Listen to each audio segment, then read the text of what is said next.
All right, I'm going to be tying an old Southern Appalachian pattern called a Jack Cabe Hopper, invented by a man named Jack Cabe who ran an outfitter shop in Highlands.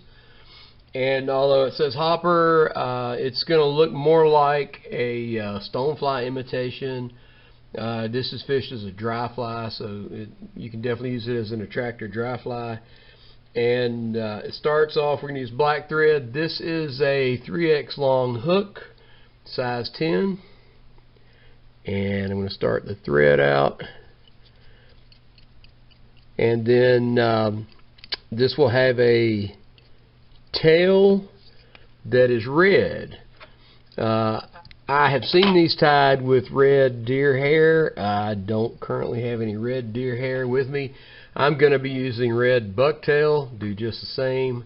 I've also tied these with just a strip of red Antron yarn. But the tail is going to be red since I'm using the bucktail. I'm going to cut off a thin strip. And then of course use the hair stacker to even the ends up.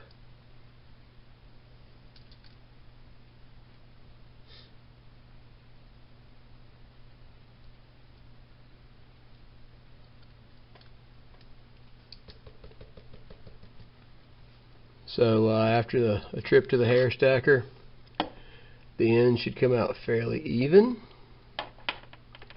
And I want the tail to be about half as long as the body. So I'm going to tie that in there. Loose wraps it first to keep the bucktail on top of the body. And then as I go back over it, I can tighten up.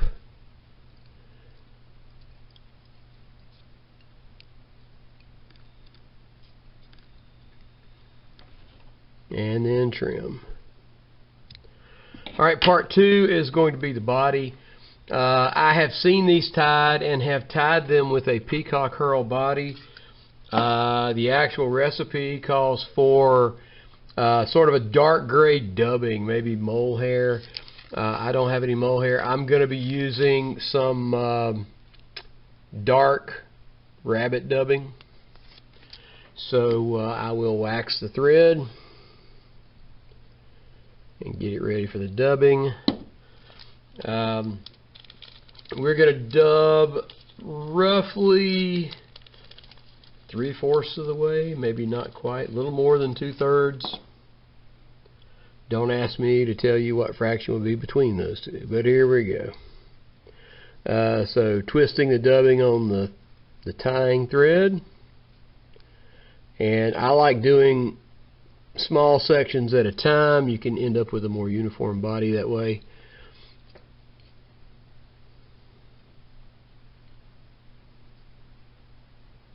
Doesn't matter if a few guard hairs stick out. This gives it a nice little buggy appearance. And I'm going to say at least 2 more of those.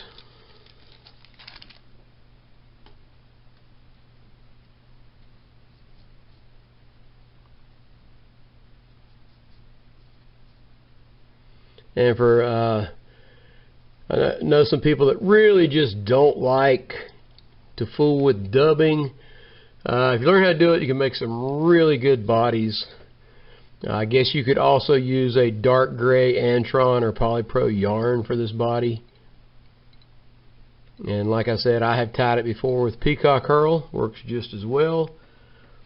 Just a little bit more.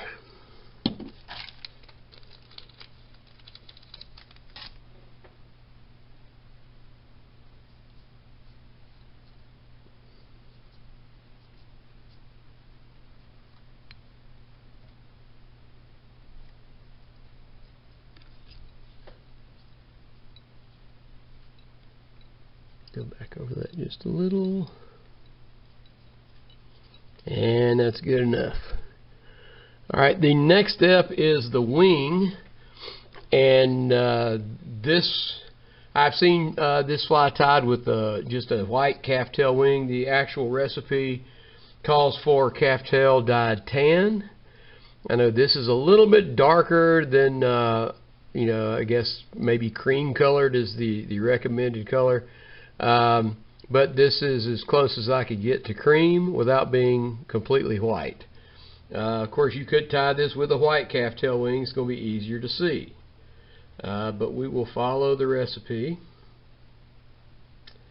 And if you'll cut from, this is going to be a long wing.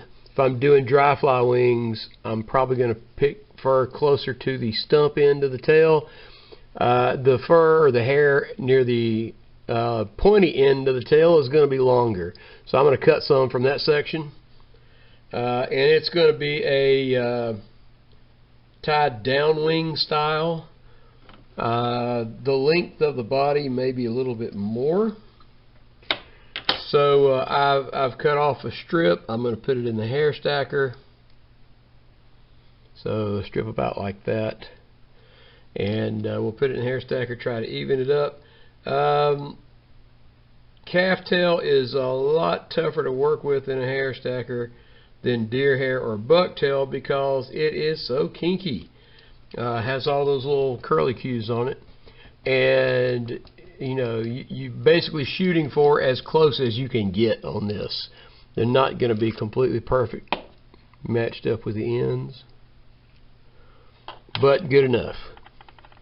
So I want the wing to extend almost as long as the tail.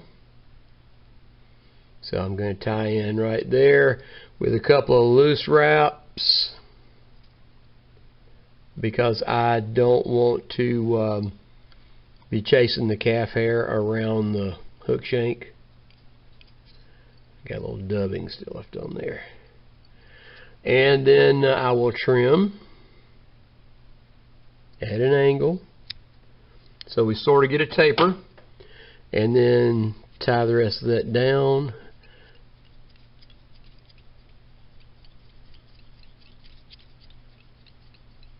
Alright, so once the wing is in, the next step is the hackle. And on this I have selected 2 hackles. Not exactly matching, but as close as I could get. The grizzly came from a neck, and the brown came from a saddle, but this is tied with a grizzly and a brown hackle feather. So I will trim those off and tie in.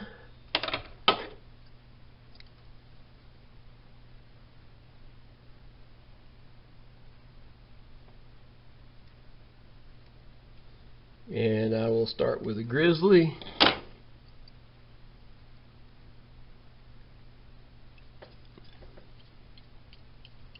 Just tie the whole stem down, it won't go anywhere. And then next is going to be the brown.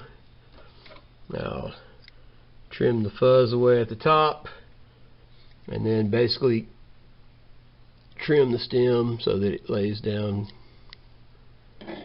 nice and flat.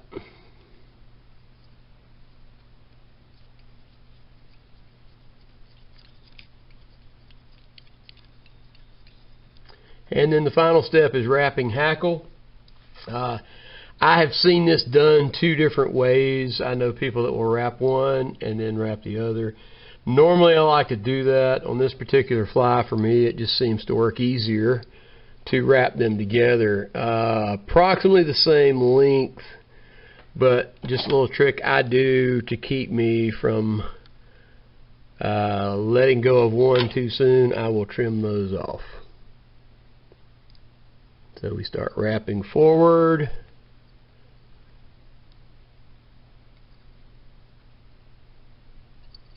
And about right in there we will tie off and trim.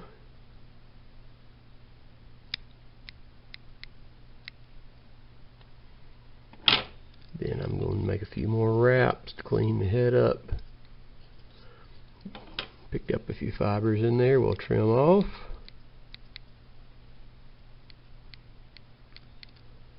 And then should be ready for the whip finish.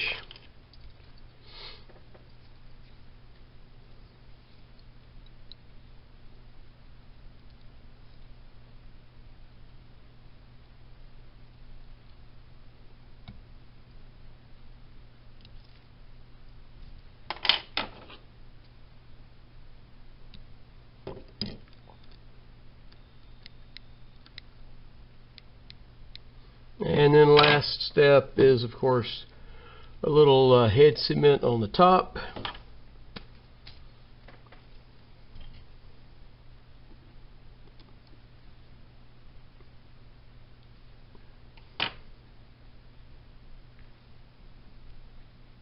And that is the Jack Cabe Hopper.